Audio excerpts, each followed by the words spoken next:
Bismillahirrahmanirrahim. Assalamu alaikum. Topic of discussion today is mechanism of transport of gases.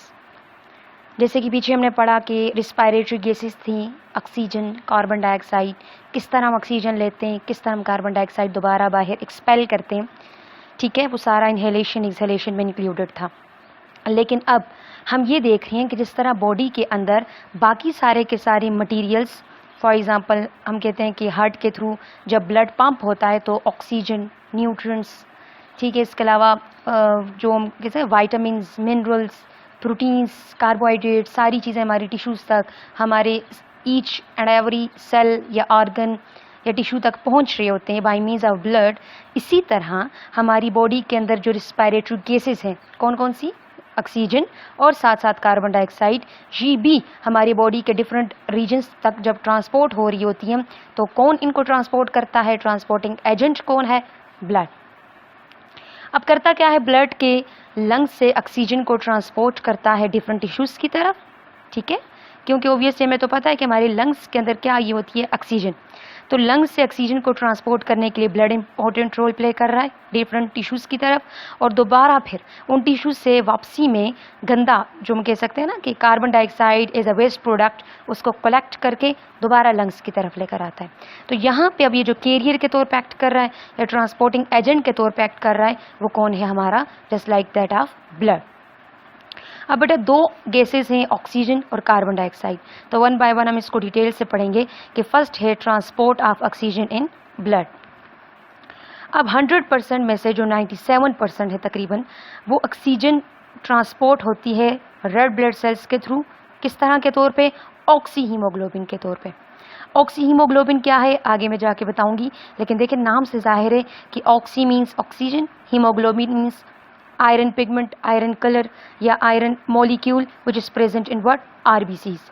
तो red blood cells जब carry कर रही हैं oxygen को, ठीक है, तो किस फॉर्म में कैरी कर रही हैं, सिंपल ये बताया जा रहा है, ऑक्सी हीमोग्लोबिन की फॉर्म में। मींस आरबीसीज का हीमोग्लोबिन बाइंड करेगा बाहर से आने वाली ऑक्सीजन के साथ। तो 97 अप्रोक्सीमेट इक्वेलियो है, 97% की ऑक्सीजन इस तरह ट्रांसपोर्ट हो रही है, जबकि बाकी 3% जो है वो ट्रांसपोर्ट होती है डिजॉल्व्ड ऑक्सीजन, मतलब प्लाज्मा के अंदर डिजॉल्व हो जाती है, सॉल्युबल फॉर्म में ऑक्सीजन जो है प्लाज्मा के अंदर जस्ट ओनली 3% जो है वो ट्रांसपोर्ट हो रही होती है। अब क्या होता है बेटा कि जब कभी लंग्स के अंदर हम एयर को इनहेल करते हैं तो ऑब्वियसली अंदर प्रेशर, पार्शियल प्रेशर जो ऑक्सीजन का है, ठीक है, PO2 भी हम इसको कह सकते हैं, कि क्या हो जाता है, ज़्यादा हो जाता है। तो पार्शियल प्रेशर जैसे ऑक्सीजन का हाई हुआ तो ऑक्सीजन एकदम आरबीसीज की हीमोग्लोबिन के साथ बाइंड कर जाता है, ठीक है। अब ये जो बाइंडिंग है ये रिवर्सिबल रिएक्शन है, मीन्स टू से आगे एक टाइम आता है कि दोबारा हीमोग्लोबिन और ऑक्सीजन अलग हो रहे होते हैं एक दूसरे से, तो मीन्स ये एक रिवर्सिबल रिएक्शन है। और होता कहाँ है, ये ऑलरेडी मैं डिस्कस कर चुकी थी स्ट्रक्चर ऑफ रिस्पायरेटरी सिस्टम में, कि हमारी बॉडी के अंदर लंग्स के अंदर भी specifically alveoli are the actual places where in actual gaseous exchange takes place. Oxygen का आना, कार्बन डाइऑक्साइड का बाहर जाना इन एक्चुअल लंग्स के किस पोर्शन में हो रहा होता है, एल्वियोलाई के अंदर। तो ये रिएक्शन, ये बाइंडिंग ऑक्सीजन की और आरबीसीज के अंदर लाई करने वाली हीमोग्लोबिन की, ये हो कहाँ पे रही है, एल्वियोलाई ऑफ द लंग्स में। और इस रिएक्शन को कौन फर्दर को अंडरगो करवा रहा है, कौन इसकी प्रोसेसिंग कर रहा है, एक एंजाइम, मीन्स एंजाइमेटिक एक्टिविटी हो रही है। एंजाइम इंपॉर्टेंट रोल प्ले कर रहा है, कैसे, कौन सा एंजाइम है, एक एंजाइम है कार्बोनिक एनहाइड्रेज। क्या है, कार्बोनिक एनहाइड्रेज। अब हर एक मॉलिक्यूल जो है हीमोग्लोबिन का, उसके अंदर ये एक नेचुरल कैपेबिलिटी है कि वो तकरीबन एक टाइम पे 4 मॉलिक्यूल्स ऑफ ऑक्सीजन के साथ बाइंड होता है, बाइंड होने की कैपेबिलिटी रखता है। मैं ये कह रही हूँ बेटा कि हीमोग्लोबिन का एक मॉलिक्यूल ये कैपेबिलिटी रखता है कि वो एक टाइम पे बाहर से आने वाली ऑक्सीजन जो है उसके 4 मॉलिक्यूल्स के साथ बाइंड कर सके, और जब बाइंडिंग करता है तो एज ए रिजल्ट जो प्रोडक्ट बनता है या जो एक नया कंपाउंड जो बनता है, ठीक है, कम्बिनेशन की फॉर्म में, दैट इज़ ऑक्सी हीमोग्लोबिन। और ऑक्सी हीमोग्लोबिन कहीं हमने बोला है कि ब्लड के थ्रू ऑक्सी हीमोग्लोबिन की फॉर्म में ही ऑक्सीजन हमारे जिस्म के मुख्तलिफ सेल्स, आर्गन, टिश्यूज़ तक पहुँच रहा है। अब ऑक्सी हीमोग्लोबिन बन कहाँ रहा है, एल्वियोलाई में। कैसे बन रहा है, एक हीमोग्लोबिन उसके साथ 4 ऑक्सीजन के मॉलिक्यूल्स जब मिलते हैं किसकी मौजूदगी में, एंजाइम की, कार्बोनिक एनहाइड्रेज की मौजूदगी में एक नया प्रोडक्ट बना रही हैं, एक नया कंपाउंड बना रही हैं जिसका नाम क्या है, ऑक्सी हीमोग्लोबिन। जैसे कि रिएक्शन में आप देख सकते हैं कि whenever haemoglobin that is in short form can be written as HB, whenever HB will combine with 4 molecules of oxygen in the presence of carbonic anhydrase, it will result in the formation of what, HB4O2, simple HB4O2, which is said to be oxyhemoglobin. As you can see in diagram, red blood sales के अंदर थे haemoglobin के molecules, red colour जो show हो रहा है, blue colour के जो छोटे छोटे ड्रॉपलेट्स हैं ये हैं ऑक्सीजन। ऑक्सीजन लंग्स से इन हीमोग्लोबिन मॉलिक्यूल्स के साथ जो कि ऑलरेडी मौजूद है आरबीसीज के अंदर बॉन्ड बना रही है, बाइंड हो रही है, कंबाइन हो रही है। लिखा होगा, आप देख सकते हैं कि oxygen bonded with haemoglobin molecules, और फिर यही आरबीसीज जब ट्रेवल करते हैं ब्लड के फॉर्म में, ठीक है, तो हीमोग्लोबिन जो ऑलरेडी बॉन्डेड फॉर्म में है ऑक्सीजन के साथ ऑक्सी हीमोग्लोबिन की फॉर्म में, तो आहिस्ता आहिस्ता वो हीमोग्लोबिन ऑक्सीजन को दोबारा खुद से अलग करके, डिटेच करके, रिमूव करके टिश्यूज़ को उनकी रिक्वायरमेंट के मुताबिक ऑक्सीजन को रिलीज करवा देगा। So that was about what, oxy haemoglobin. Next क्या है बेटा कि अब हीमोग्लोबिन की ये कैपेबिलिटी कि वो जो ऑक्सीजन के साथ बाइंड हो सकता है या हो सकती है, ये कैपेबिलिटी क्या कहलाती है, oxygen carrying capacity of blood. Blood के अंदर लाई करने वाले हीमोग्लोबिन की ये कैपेबिलिटी कि वो बाइंड करती है ऑक्सीजन के साथ, ठीक है, इस कैपेबिलिटी को या इस कैपेसिटी को कहा जाता है व्हाट, ऑक्सीजन कैरियंग कैपेसिटी। कि एक हीमोग्लोबिन की क्या कैपेसिटी है, क्या कैपेबिलिटी है कि वो कितना या कैसे ऑक्सीजन को बाइंड कर रही है, उसको कैरी कर रही है। और बेटा ये एक रिलेशन है कि याद रखें कि जब कभी partial pressure inside the lungs ज़्यादा होगा, किसका, ऑक्सीजन का प्रेशर जब लंग्स के अंदर ज़्यादा होगा, जिसको हम डिनोट करते हैं PO2, that is what, partial pressure of oxygen, ठीक है।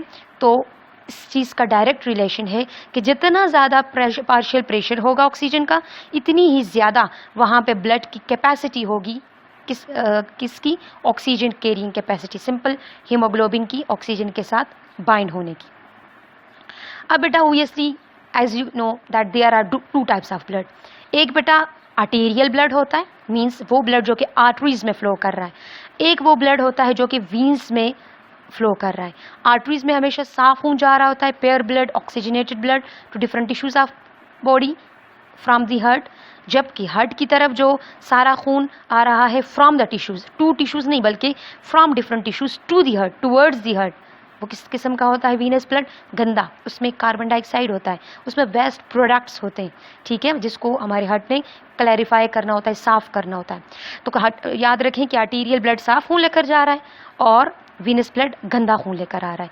तो बेटा याद रखें कि आर्टीरियल ब्लड के अंदर पार्शियल प्रेशर ऑक्सीजन का ज़्यादा होगा और वीनस ब्लड के अंदर पार्शियल प्रेशर ऑक्सीजन का कम होगा। कैसे, आर्टरीज के अंदर अगर साफ खून है तो मीन्स ऑक्सीजन की वजह से वो साफ है, वीनस ब्लड में अगर गंदा खून है तो मीन्स ऑक्सीजन की एब्सेंस है, ऑक्सीजन है लेकिन बहुत कम अमाउंट में।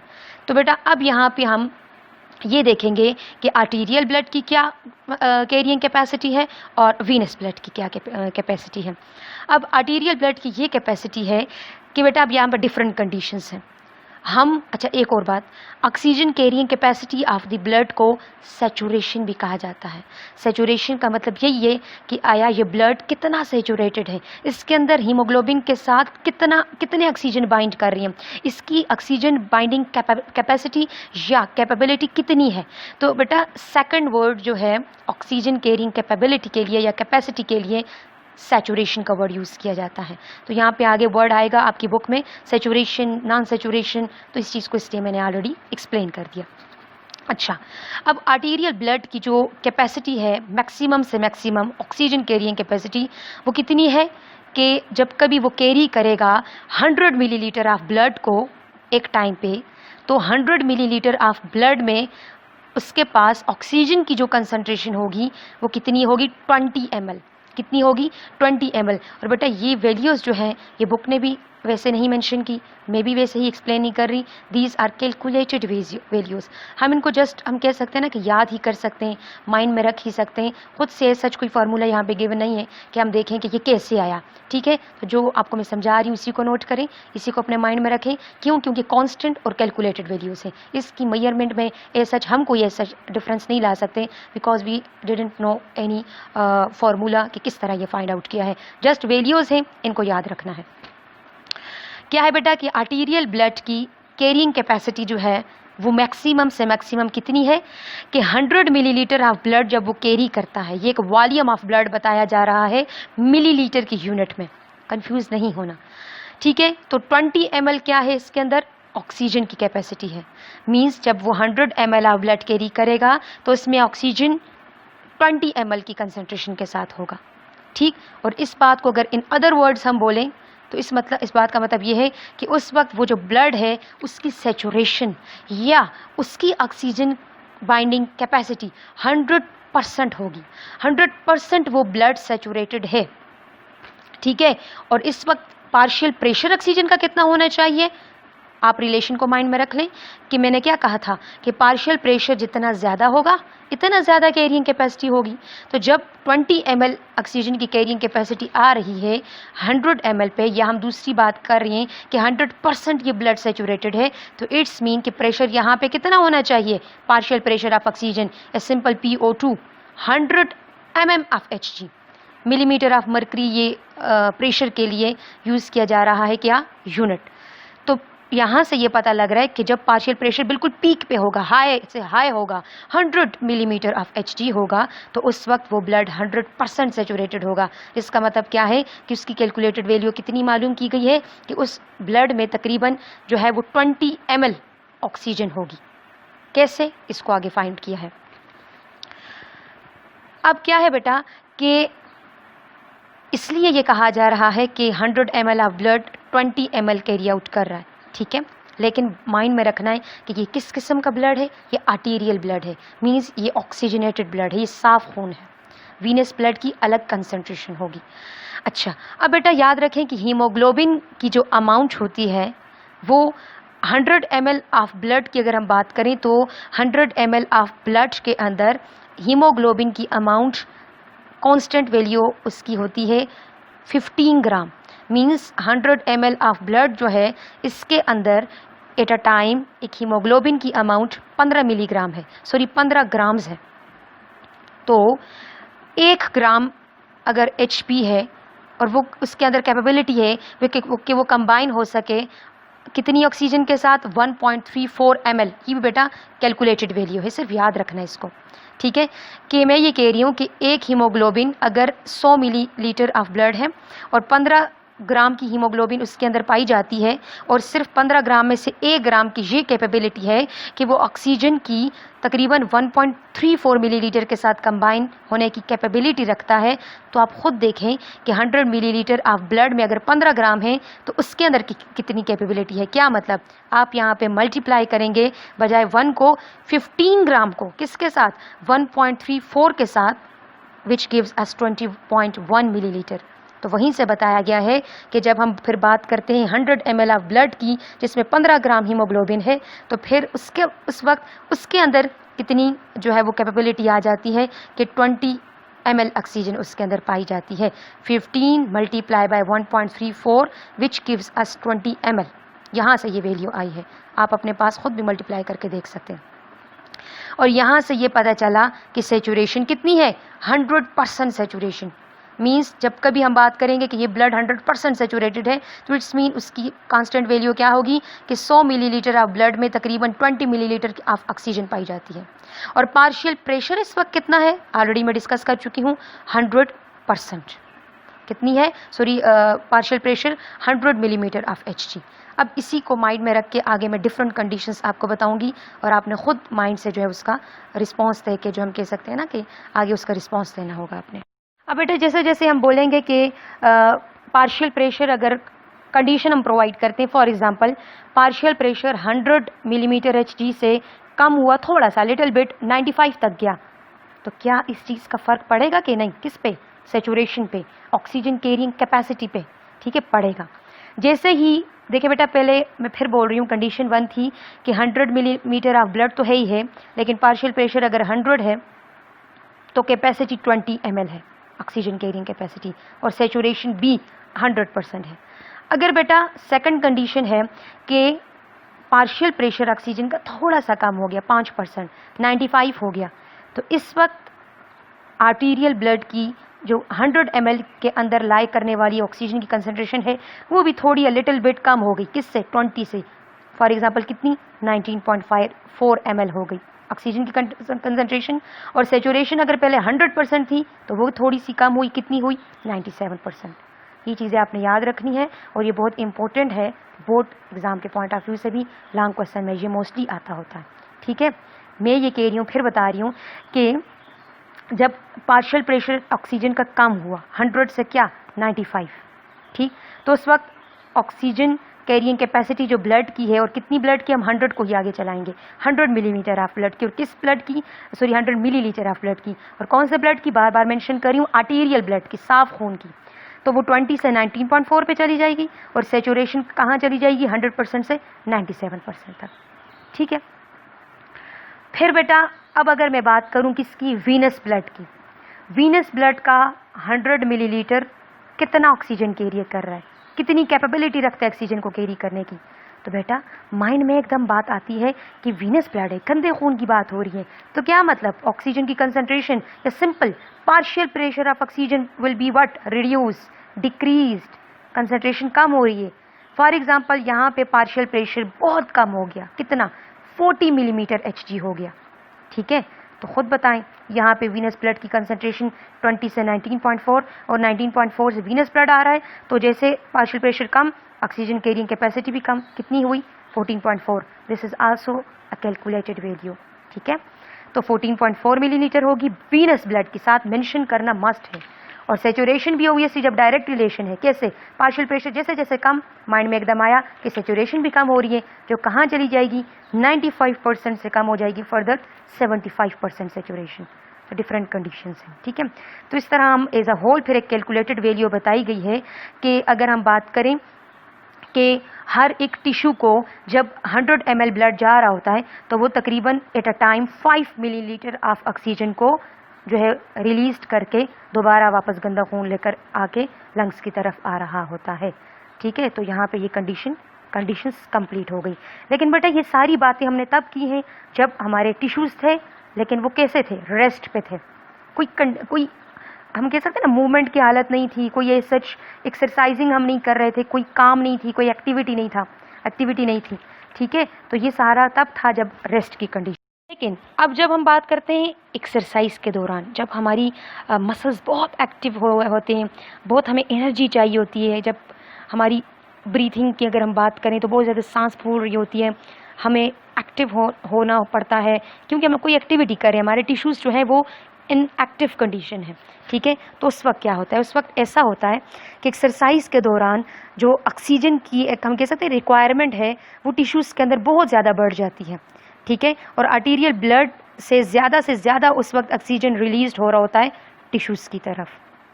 ठीक है, अब क्या होता है बेटा, यहाँ पे आप सामने डायग्राम में देख सकते हैं बुक के अंदर कि जब कभी पार्शियल प्रेशर की हम बात करें टिश्यूज़ के अंदर एक्सरसाइज के दौरान, तो इस वक्त एक्सरसाइजिंग टिश्यूज़ में जो हीमोग्लोबिन है वो ज़्यादा से ज़्यादा ऑक्सीजन रिलीज़ कर रहा है।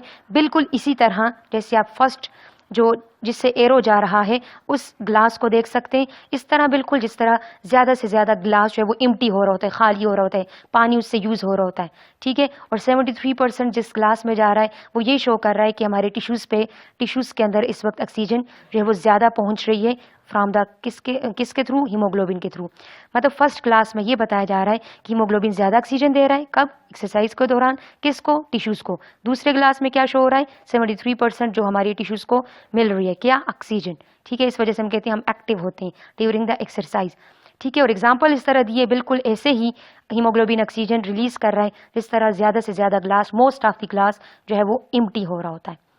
साथ दूसरी पे डायग्राम में ही आप देख सकते हैं कि जब कभी इस पार्शियल प्रेशर ऑफ ऑक्सीजन की हम बात करें लंग्स के अंदर तो बहुत ज़्यादा होता है। तो पार्शियल प्रेशर ऑफ ऑक्सीजन जब लंग्स के अंदर ज़्यादा है तो हीमोग्लोबिन सेचुरेट हो रहा होता है, मतलब उसकी ऑक्सीजन कैरिंग कैपेसिटी ज़्यादा से ज़्यादा होती है कि वो सेचुरेट हो, वो बाइंड करे ऑक्सीजन के साथ, ठीक है, लंग्स के अंदर। बिल्कुल इस तरह इसकी एग्जांपल किसके साथ दी है, किसके साथ रिजेम्बलेंस दी है, आप जार या आप ग्लास को देख सकते हैं कि 98%, मतलब इस तरह कि जैसे वो ग्लास 100% की तरफ या फुल से फुल होता जा रहा है, ठीक है। तो ये एक एग्जाम्पल थी या एक एक्सपेरिमेंटल था इस बात के साथ।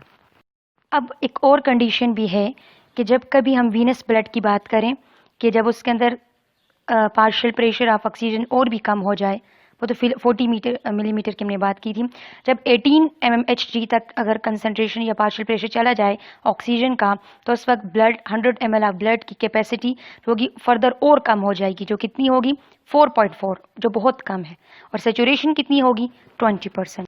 अब बेटा अभी तक हमने जो सारा डिस्कस किया है वो तो ये था कि आया आर्टीरियल ब्लड की बात कर रहे थे या वीनस ब्लड की, लेकिन ऑक्सीजन जिस फॉर्म में जा रहा था वो था ऑक्सी हीमोग्लोबिन की फॉर्म में, जो कि 97% तक था।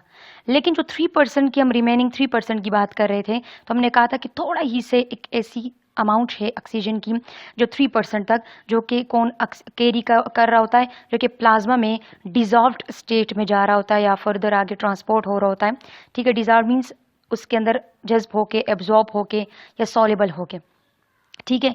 लेकिन अब क्यों बहुत ही ज़्यादा कम कंसंट्रेशन ऑफ ऑक्सीजन इस तरह कैरी आउट होती है या बहुत कम क्यों इस तरह ट्रांसपोर्ट हो रही है? इस वजह से कि कार्बन डाइऑक्साइड के कंपैरिजन में अगर हम बात करें तो ऑक्सीजन जो है वो ब्लड के अंदर बहुत ही ज़्यादा रिलेटिव, बहुत ही ज़्यादा हम कह सकते हैं रिलेटिवली इनसॉल्युबल है, मतलब सॉल्युबिलिटी इसकी बहुत कम है ब्लड के अंदर। तो इनसॉल्युबल होने की वजह से ऐसा होता है कि बहुत कम से कम अमाउंट जो है वो ऑक्सीजन की स्टेट में या डिजॉल्व स्टेट में प्लाज्मा के अंदर ट्रांसपोर्ट हो रही होती है। अब नॉर्मली क्या होता है कि हम अब बात करें बेटा, अब माइंड से ऑक्सी हीमोग्लोबिन को निकाल दे, अब ये देखें कि डिजॉल्व स्टेट में हम बात करें, अब कंडीशन चेंज हो गई। अब नॉर्मली जो 100 ml ब्लड होता है, जब अब यहाँ पे पार्शियल प्रेशर की भी कोई सच इंपॉर्टेंस नहीं है, क्या क्यों? क्योंकि हम देख सकते हैं कि पार्शियल प्रेशर अगर आप देखें तो 95 mmHg है, बहुत ज़्यादा है, लेकिन फिर भी हम बोल रहे हैं कि ऑक्सीजन कैरिंग कैपेसिटी कम है। क्या मतलब कि अगर 95 mmHg है तो पार्शियल प्रेशर ज़्यादा हो, फिर भी 100 ml ऑफ ब्लड की जो कैरिंग कैपेसिटी है या ऑक्सीजन को कैरी करने की कैपेसिटी है वो 0.29 है, बहुत कम है, बहुत ही ना होने के बराबर है। क्यों? अब यहाँ पे रीज़न डिफरेंट है, क्या कि ब्लड के अंदर ऑक्सीजन लेस सॉल्युबल है, सॉल्युबल है ही नहीं बल्कि इनसॉल्युबल है। तो इनसॉल्युबिलिटी की वजह से, नॉन सॉल्युबिलिटी होने की वजह से बहुत ही कम कंसंट्रेशन ऑक्सीजन की इस तरह जो है वो ट्रांसपोर्ट हो रही होती है। और अगर यहाँ तक कि पार्शियल प्रेशर 95 की बजाय 100 हो जाए, बिल्कुल फुल, उस वक्त भी इसकी कैपेसिटी जो है वो बहुत कम होगी। अगर थोड़ी इंक्रीज हो भी जाए तो 0.29 अगर थी स्टार्ट में तो 0.3 तक चली जाएगी, जो ना होने के बराबर है, मतलब बहुत कम है। ये तो बात ही आर्टीरियल ब्लड की। अगर वीनस ब्लड की बात आती है तो फिर एकदम माइंड में आता है कि यहाँ पे तो partial pressure of oxygen automatically कम हो जाता है। क्यों? क्योंकि ये यहाँ पे ऑक्सीजन होता ही नहीं है, कार्बन डाइऑक्साइड होती है, ठीक है, साफ खून तो है ही नहीं।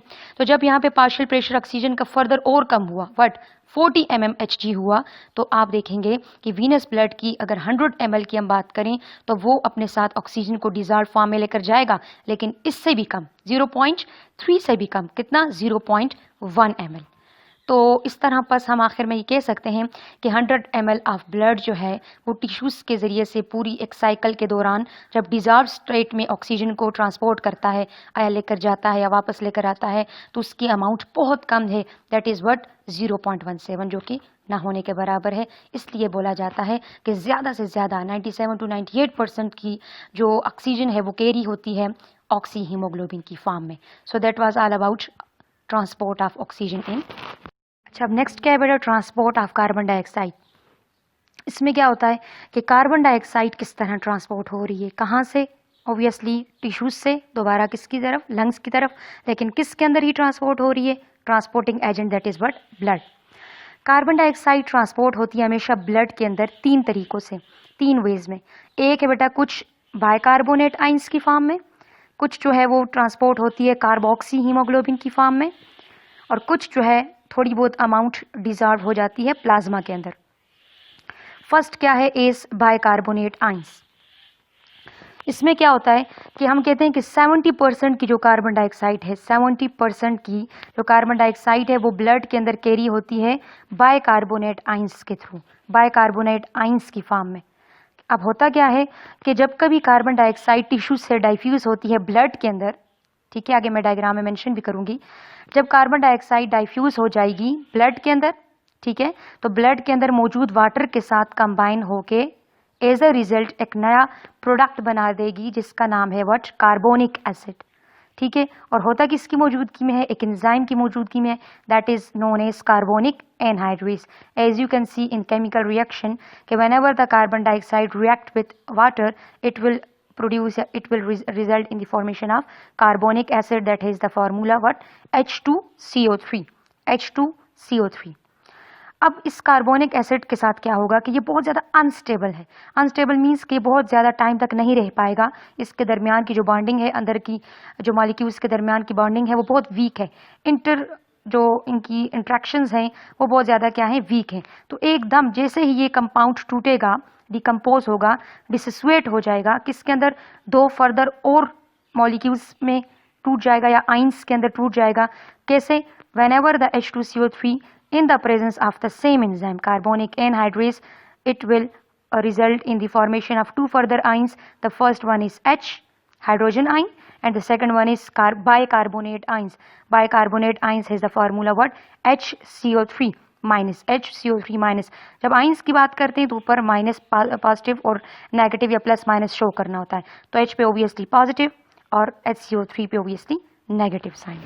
बेटा जिस तरह की ब्लड के अंदर हाइड्रोजन आइंस बनना स्टार्ट हो जाएंगे और हाइड्रोजन आइंस वहाँ पे एक्यूमुलेट होने लग जाएंगे, तो ऑब्वियसली कॉमन सेंस की बात है कि वहाँ पे एकदम हाइड्रोजन आइंस की बढ़ जाने की वजह से एसिडिटी वहाँ की इंक्रीज हो जाएगी ब्लड की। तो बेटा आपको इस चीज़ का पता होगा कि एसिडिटी का इनवर्स रिलेशन है, ठीक है, पीएच के साथ। जैसे ही हम कहते हैं कि एसिडिटी ज़्यादा हो जाएगी उस वक्त जो ब्लड का पीएच है वो कम हो जाएगा। कैसे, पीएच की बेटा नॉर्मल वैल्यूज़ क्या होती हैं कि 7 इज़ न्यूट्रल, 1 to 14 इसकी जो है एक रेंज है, लिमिट रेंज है, 7 इज़ न्यूट्रल। 7 से जो नीचे बिलो वाली वैल्यूज़ है वो एसिडिटी शो करते हैं, ठीक है, मतलब पीएच कम है। ऐसे मतलब अगर 7 से कम है हमारे पास, हाइड्रोजन की कंसंट्रेशन ज़्यादा है, तो मीन्स क्या कि एसिडिटी ज़्यादा है। लेकिन अगर पीएच की बात करें तो वो कम है, क्योंकि वो 7 से ऑनवर्ड ही पीएच ज़्यादा है, ठीक है। 7 न्यूट्रल, 7 से ज़्यादा अगर हम आगे 8 to 14 की बात करें वैल्यूज़ की, तो वहाँ पे अब बजाय एसिडिटी के हाइड्रोजन कंसंट्रेशन कम होती है और वहाँ पे बेसिक नेचर ज़्यादा होती है, अल्कलाइनिटी ज़्यादा होती है, तो पीएच क्या हो रही है वहाँ पे ज़्यादा। तो एसिडिटी अगर यहाँ पे हो रही है तो इट्स मीन कि यहाँ का पीएच कम हो रहा है। हालांकि क्या है, हमने ब्लड के पीएच को कम ज़्यादा होने नहीं देना। ब्लड का पीएच कम ज़्यादा होगा तो ऑब्वियसली उसके अंदर ऑलरेडी जो मेटाबॉलिक रिएक्शंस जो एक स्पेसिफिक पीएच पे अपना इंपॉर्टेंट रोल या फंक्शन कर रहे होते हैं, तो वो सारे डिस्टर्ब हो जाएंगे। तो यहाँ पे हीमोग्लोबिन जो है, जो कि यहाँ पे ऑक्सी हीमोग्लोबिन की फॉर्म में मौजूद होगा, Hb4O2 की फॉर्म में मौजूद होगा, वो यहाँ पे क्या करेगा कि जो हाइड्रोजन्स बन रही हैं उनके साथ कंबाइन होगा और एक बफर के तौर पर एक्ट करेगा। बफर क्या होता है बेटा, बफर ऐसा होता है कि जो किसी भी सोल्यूशन की पीएच को कम ज़्यादा होने से बचाता है, ठीक है, ताकि वहाँ के फंक्शंस डिस्टर्ब ना हो या नॉर्मलाइज रहें वहाँ के फंक्शंस, ठीक है। सिंपली हम कह सकते हैं पीएच को मेंटेन करता है, हम ये भी कह सकते हैं। तो अब यहाँ पे क्या होगा, जैसे ही हाइड्रोजन बन चुकी है, हाइड्रोजन आइंस वो एकदम रेडिली मीन्स तेज़ी से क्विकली एसोसिएट आके जाके बाइंड कर जाएंगे ऑक्सी हीमोग्लोबिन के साथ और एक नया प्रोडक्ट बना देंगे, that is what, haemoglobinic acid, ठीक है। और साथ साथ कुछ थोड़ी बहुत अमाउंट जो है, या स्पेशली हम कह सकते हैं अगर 4 मॉलिक्यूल ऑक्सीजन के थे हीमोग्लोबिन के साथ, तो वही आगे जाके 4 मॉलिक्यूल ऑफ ऑक्सीजन रिलीज हो जाएंगे, किसकी तरफ, टिश्यू की तरफ, ठीक है। रिएक्शन में आप देख सकते हैं कि व्हेनेवर देखें Hb4O2 that is oxy haemoglobin, whenever it will combine with what, hydrogen, या simply whenever this oxy haemoglobin acting as buffer, it is maintaining the pH, किस तरह कि उस हाइड्रोजन को अपने साथ बाइंड करवा रहा है। तो एज अ रिजल्ट क्या बनेगा, एक नया product that is haemoglobinic acid HHB, और साथ 4 मॉलिक्यूल्स से ऑक्सीजन के, ठीक है, कंबाइंड फॉर्म में, तो वो सेपरेट होकर 4 ही मॉलिक्यूल्स ऑफ ऑक्सीजन कहाँ चले जाएंगे, टिश्यू की तरफ रिलीज हो जाएंगे।